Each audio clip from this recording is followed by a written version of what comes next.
I'm Dallas and this is my 2007 GX470. This video is a brief walk around of my current electrical setup. Starting at the front, I cut the bumper cover to fit this 40-inch rigid light bar, and it's mounted with simple L brackets on either end. Under the hood, I have a dual battery setup using size H6 deep cycle AGM batteries. The starting battery is here in the original location, although I've modified the leads to use these mil-spec battery terminals. This fuse and zero-gauge cable connect to the auxiliary battery through this Blue Sea automatic charging relay. The battery relay is mounted to this steel tray.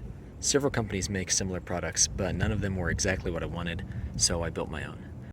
A fuse and relay box is also mounted here.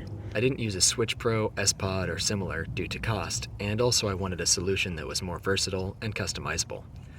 Inside is a relay to power the 40-inch light bar, as well as a relay triggered by the vehicle's stock high beams. The high beam trigger allows any auxiliary lighting to be wired to only come on when the high beams are on, which is really convenient.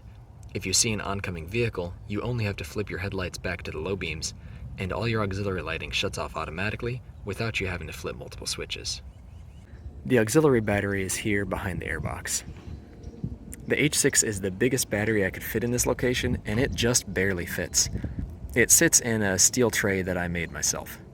A company does sell a battery mount for a Group 35, but the H6 provides 50% more capacity. As you can see, the tie-down was a quick and dirty addition before my last trip, and it's on my list of things to improve. This 120 amp circuit breaker provides power to the interior fuse panel.